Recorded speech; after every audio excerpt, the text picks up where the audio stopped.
नमस्कार, मैं निकेत आप सभी का स्वागत करता हूं। चलिए जानते हैं आज की देश की मुख्य खबरें।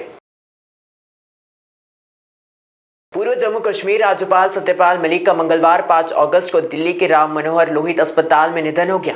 वे सिर्फ 19 वर्ष के थे और लंबे समय से किडनी से पीड़ित थे।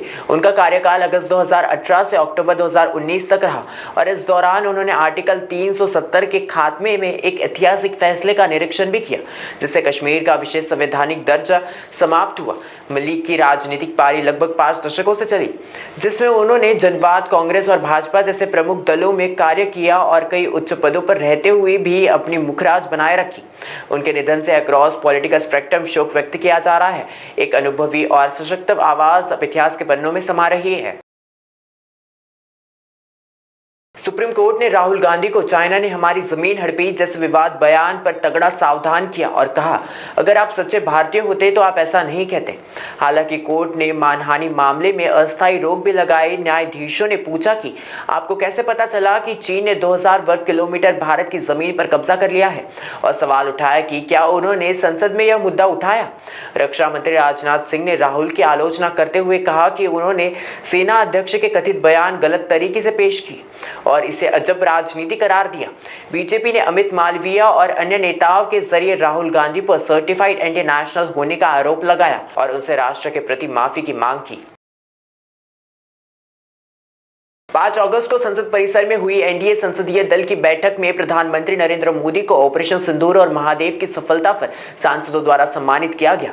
रक्षा मंत्री राजनाथ सिंह ने उनको माला पहनाकर सत्कार किया और पूरे हॉल में हर हर महादेव और भारत माता की जय के नारे भी गूंजे।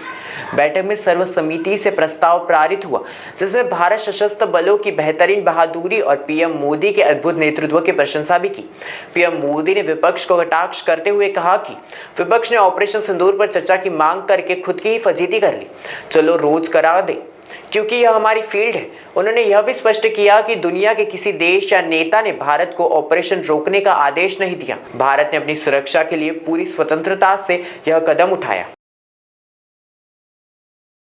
एक दिन पहले जब ट्रंप ने भारत को रूस से तेल खरीदने पर 25% तक के टैरिफ की धमकी दी, भारत सेना ने तुरंत ऐतिहासिक पल याद दिलाए। 5 अगस्त 1971 का एक अखबार क्लिप सोशल मीडिया पर साझा किया गया, जिसमें दिखाया गया कि यूएस ने पाकिस्तान को 1954 से 2 बिलियन के हथियार भेजे थे। इस कदम को भारत की रणनीति में एक संदेश माना जा रहा है। दुनिया अब देख रही है, इतिहास की मेहर लगाती राजनीति आज भी प्रभाव रखती है। एमईए ने कहा कि अमेरिका व्यापार असंगत और पश्चातापपूर्ण है।